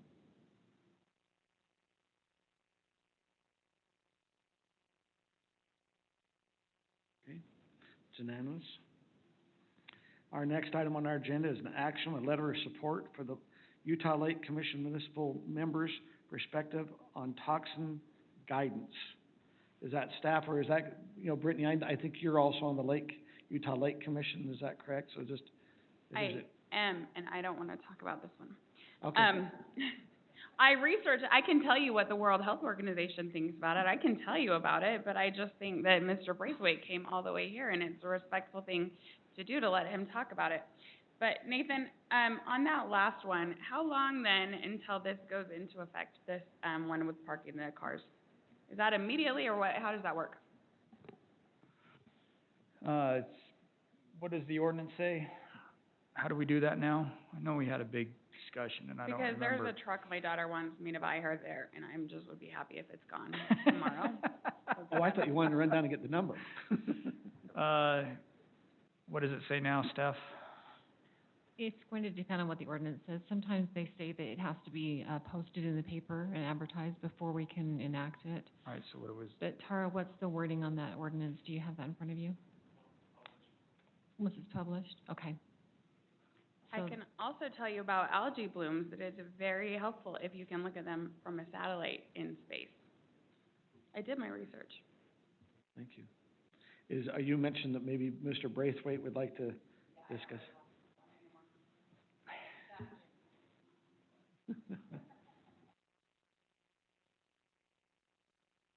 I just miss this place, so I just have to find ways to come back whenever I can. This is better than the 6-hour one we had last time. Yeah, that's what I heard. I haven't watched that video yet. I'm waiting for the debrief on that one. The Cliff Notes, that's right. So, something that happens in government quite often is sometimes they hear an outcry and they want to find a solution, and so they're looking for things that they can do to appease people, because why aren't you doing something about this? And I've water skied on Utah Lake for 30 years, and I've lost my hair, but it didn't have anything to do with the algae blooms on the lake. My kids are normal for the most part, and these algae blooms have happened every year that I've lived here and every year that I've gone water skiing. And over the last couple of years, you may have seen in the newspaper these restrictions of getting on the lake and things like that. And the reason why is because the Department of Water Quality has defined what is dangerous based upon a count of a certain number of algal bloom spores that are found in the water. But the CDC hasn't found a correlation between that and the toxins. And so what we're trying to do is, as a body that puts water back into the lake, we're constantly concerned that people are going to try to regulate in the wrong places. And so we're careful and we're concerned about the quality of the water that's going in. And when these governmental agencies come in, we want to make sure that they are basing their information on good science and not just doing it because somebody's complaining because it looks bad or it smells bad or whatever the issue is, that they're doing it based upon science.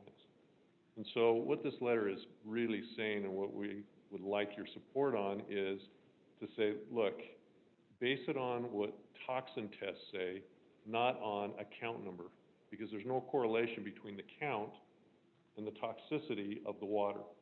It's based upon a test that you can actually run that says this is toxic.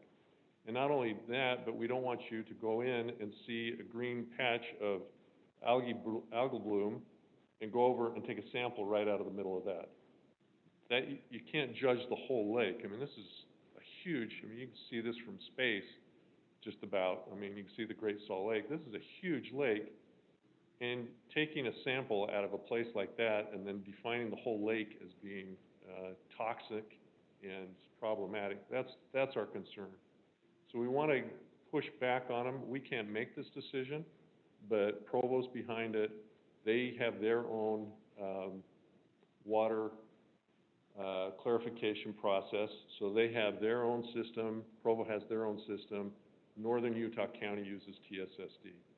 So we've identified the bigger players. Spanish Fork is also signing on to this. So it's all of us that are contributing our processed water into the lake. We're the ones saying, please don't do this. This is not accurate.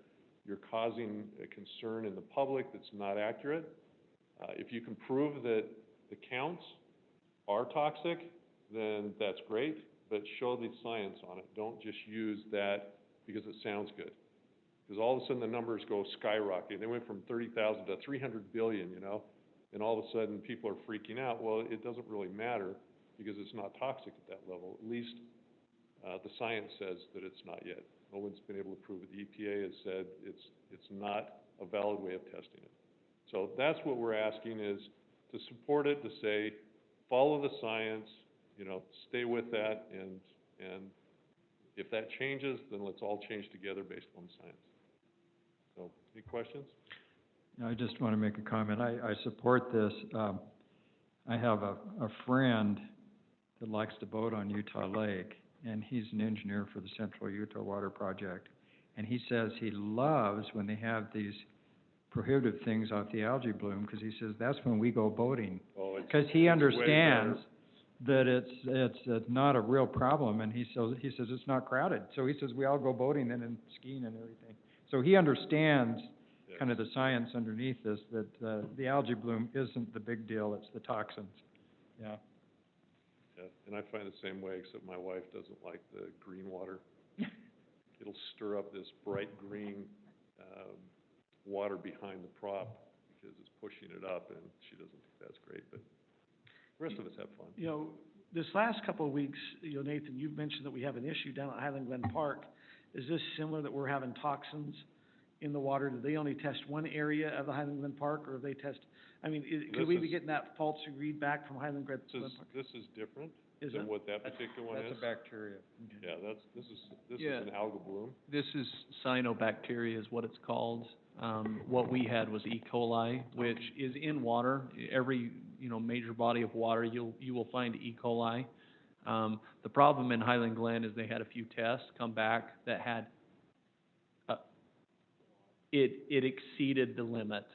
They always have it in the water, but it exceeded the limit, and they're currently testing, and we should have some tests that are below the limit, and then they'll pull those signs.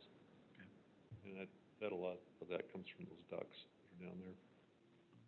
So get rid of them, you'll lessen your chance. But these algal blooms happen up in the mountains where there is no water being dispersed into a lake at all from a processing plant. So, I mean, you go up in the mountains and you'll find it. Up in Payson Lake, they've shut them down. Every single year they've shut Utah Lake down. And so it's a natural occurring thing. And that's part of the problem, is they're pointing fingers in the wrong places, and they're declaring it hazardous when it really isn't. They have no science behind it. So, any other questions, comments? Okay, thank you. Any other input the council would like to give before we make a decision here?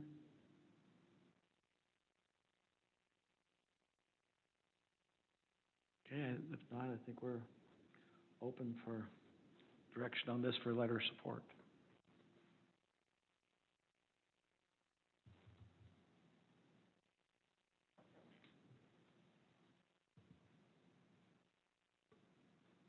Fine.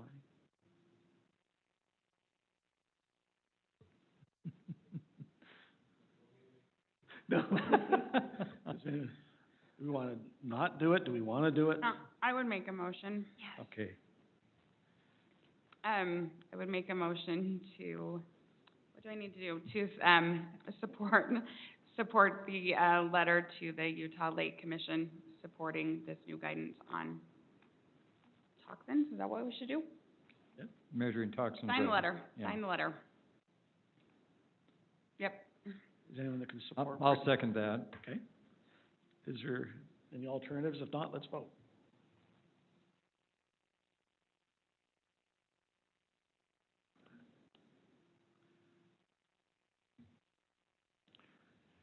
That's unanimous. We'll send a letter of support for that. Thank you, Brian, for coming in and reporting. At this time, we just need to look through, we have maybe some items that we'd like to have the city administration address. I know that there's one that I think the mayor prior had already asked Nathan maybe to give us an update on the COVID funds that the city's received. Yes, so, we're working on it, fast and furious. Just a couple of things, working with the school district, providing 6, bottle, touchless water fountains, bottle water fountains. We got those costs today. We just gotta figure out what's best. We assumed the best way would be for the city to purchase and deliver them to the school district. The county saying, well, if they can purchase it and bill you, that would be better. So we're coordinating with that. I don't know if that works better with the school's purchasing policy or not. We'll find out. Either way, we'll get them to them. You know, with that, we will be purchasing one for this building. We have one fountain out here. Community center has 2. Police station has 2. The fire department has 3. So we'll be doing those. Also with schools, reached out to principals of Highland. Thanks to Tim and Kim and Brittany for doing this. Reaching out to them to help with some of their needs. We purchased room dividers for Ridgeline. What that does allows them, they have a sick room, allows them to put more kids in a sick room if somebody comes in the office and they're sick. Their room currently can allow 2, and this increases that capacity. If you think of a room divider as, you know, been to a play and somebody's hiding behind to change a costume real quick, it's one of those that stands on the floor. They're about 5 feet tall or something like that. Fairly inexpensive. I was just waiting to hear back from the other 2 principals of what their needs are. Doing that. Nathan, as you talk about the elementaries, you mentioned Ridgeline, Freedom, and Highland. Is that really covering most of all the elementaries, the Highland? That's the 3 elementaries in Highland. We haven't reached out to Mountain Ridge or Lone Peak yet. But is there any other elementaries, like is Deerfield, Scott, where do the kids in your area go? To which elementary? Yeah. They actually go to Highland Elementary, because Legacy, they've kind of divided that off, yeah. So they'll do the elementaries. Principal at Ridgeline's very grateful for the help. Went through a couple different options with them, and so that'll be good. We've reached out to the dealership for the trucks. That'll be on the next council agenda. We're working on a lot of this stuff. We don't have a huge updates because we're in the process. We're working on doing the shower and washer dryer up front. We have a lot of public works spouses that'll be very happy about that for us. We've gotten the bids back for the UV scrubbers for the HVACs in these 2 buildings. So those will be happening. We're working on bids for windows in here. And if you read what Dr. Kennedy provided, one of the things he's talking about is airflow. So we want to add windows and try to increase that airflow in here. Some offices may only have 1 window, some may have 2. We'll figure it out. We need to know what prices are before we start doing that. We do have a preliminary design for the front counter and for the court clerk.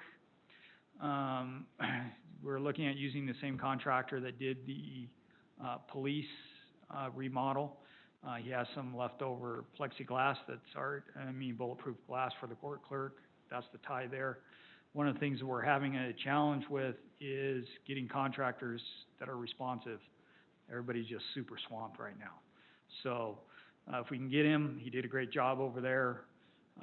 We can use material that was already paid for. Over here, that's a plus for us. So, I've got some numbers from the library. We're looking at 6-month and 1-year purchases of things like wipes and gloves and stuff like that. It's amazing how much they go through. Over here on this side, also, we're looking at that.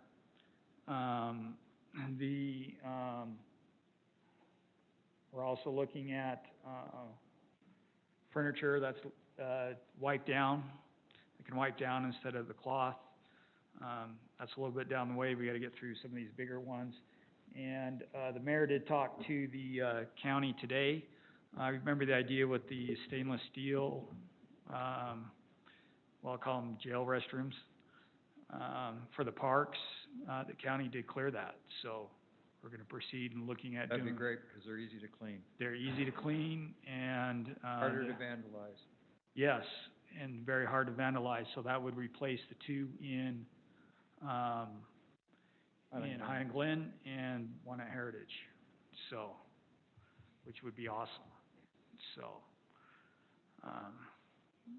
you know, we have 2/3 of the city under construction, and we figured we'd do the other third. And then up at Beacon Hills, we have porta potties. Could we not see that? That could be an option up there too. Yeah, I've heard, the thing about Beacon Hill, well, in talking to Tim Irwin in the past, is the residents are divided about whether a restroom should be there or not. But having said that, it's one of our most scheduled ones. We probably should think about that, and maybe even Lone Peak. Well, it's better than having people voiding in the wooded areas. Are you saying maybe the COVID funds, because we're taking porta potty type of restrooms to make them more permanent, that could possibly come out of the COVID funds? I think that'd be something we want to seriously, I mean, I know there's porta potties up at Beacon Hills, and I do recognize, you know, Brittany, when we were there for the parade, if you remember talking to some of the residents that they're saying, hey, because we mentioned that, we felt like we'd heard there'd been some divided, and they gave some names, maybe to have a little meeting with some residents up there to get some good input or something. Right. So you have a lot to do in 2 months, so. Yeah. Is there, Todd, you didn't have anything else to do, did you? Looking across, I think it's really important as we look at our future meetings, there's one we want to notice is on September the 8th. We have a city council work session at 7 p.m. So that's not part of our standard calendaring, but that's been added in, just so everyone's noticing that September 8th. And it appears as we go into October and November, we'll be having some work sessions from the items we've discussed on our moratorium that we want to take time to discuss. Yeah, the tentative date for that work session is, a couple other things that I'm getting text, but the tentative date on, for that October would be the 13th. Okay. That's a workshop, yeah. A couple other things, we did purchase a Connex shed that's going out by the community center. We have one for police evidence that we got a while back, but the library, we're trying to separate some staff, so we had a storage room here. And so we purchased that instead of, their proposal was to rent space at Highland Hideaway Storage. We felt this would be a better use of funds, and they could have that. What type of building are you putting there? Connex, metal storage container. Just a trailer, it's like one of those? Yeah. Okay. And, mentioned this before, we're getting some, disinfecting systems, 3 for the buildings, for court here, and another one. So, and we're looking at some IT upgrades also. So we're moving around. So I have a communication item. Okay. Can I say this? So I'm glad Chief Thompson's here. First of all, I wanted to apologize to him for being so contrary on some of the things you brought forth before the council. But I have become educated and better on situations. And so I find myself kind of looking for things that could be a possible fire hazard concern. And I want Stephanie to put this in the minutes, because I want people to know that I use the trails every day, pretty much. But I've been jogging, and that's kind of a loose term, because people that are walking their dogs sometimes pass me. But in the morning, about 3 miles, I've been going north through the Highland Glen Park, and today, and I go along the trail that's just west of the high school, and then up Caddy Lane Trail and stuff. I make a kind of a 3-mile thing. But today was the first day school opened at Lone Peak. So I'd just like to make an observation that I noticed today. You know, a few years ago, the city, for a purchase price around $400,000, allowed the Alpine School District to build parking lots all on the west side of the campus and the sports fields. Today, as I was going up there, I noticed that the kids were all parked up and down Lone Peak Avenue on both sides, and there were probably 100 parking spots open in those parking lots. So part of is it Knight Avenue? I'm calling it the wrong thing, but part of Knight Avenue is red marked, so they don't park there. But it seems to me like because all the fire hydrants are on the west side of Knight Avenue, it would make sense to red mark all of that on the west side, allow them to park in some places on the east side if the parking lots are full. But, you know, they've got 100 parking spots they're not using. So today there was a car parked in front of the fire hydrant, and I understand that's illegal, and I think they should be ticketed. There was another car parked in the red space, but there was plenty of parking for these kids to walk a little farther to school. So in the culture here is everyone that goes to Lone Peak has to drive their own car, and I think they've provided a lot of parking spots, and I just really encourage to leave Knight Avenue open, because there is no way you could have got a fire truck down there with cars on both sides, and you could not have accessed that hydrant without moving that car or knocking it out of the way. So I just think that's a real safety concern that we need to look at, because there is an alternative. I think it's an education thing. So I don't know. Am I out of line?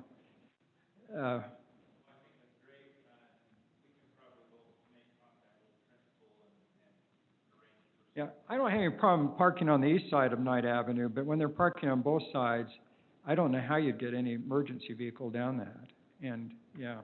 So this is an educational process, and we do this every year, and as the school year goes on, the worse it gets, because the sophomores, most of them are not driving now. As you get partway through the school year, the 15-year-olds turn 16 and they all start driving, and again, we have families where 2 and 3 cars come to school during the day, because one individual has to be there early for football, and the other one's staying late for cheer, and it just goes on and on. So it's an educational process, and I agree with you. We wouldn't be opposed. Again, that was something that the city would have to discuss, about painting that entire west side of the curb red. But we do issue a lot of citations down there. We do get a lot of complaints from those that are trying to get through and those that are getting citations. But it is an educational process. We spent most of our day today educating the commuting public going to and from school, and we'll do that for the next 2 weeks. But yeah, that's something that Chief Thompson and I can certainly work on together. Right, because there's plenty of parking. I just think they can just. I did want to add one thing, that the fire hydrants are brand new. That's we just put that main water line down there, so I don't think the students have ever probably noticed them there, and that's going to be a learning curve. I don't know, of course, I'm not a student anymore, but I'm pretty cognizant when there's a fire hydrant there and I park by it. But they probably don't understand that's illegal, I don't know. So, Scott, as you bring up kids going to school, does anyone know how long it took kids down SR 92 to get to Lone Peak? I mean, I heard with construction, it was really backed up for a while. Then, that's probably where they parked on Knight Avenue, so they didn't have to waste any more time, I don't know. Any other discussion items need to come before the council? If not, we can entertain a motion to adjourn. So moved. Okay, just for the record, is it because the mayor's not here that we're done at 9? Just as, It was no, an I'm just easy kidding. No, let's just say yes. Let's just say yes. Kind of like when Brian's not here last time. Just kidding. Just kidding, Mayor. Hope you're doing well. Councilman Osler, who made that motion to adjourn? I did. Thank you, Scott. And we need a second, yes. There was a second. Oh, second. Thank you.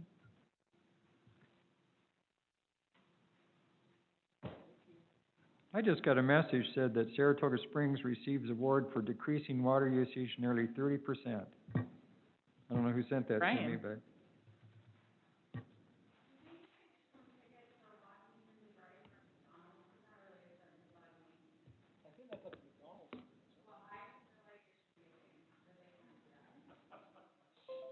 Maybe if they do, they should get you a drink. They should buy you a drink.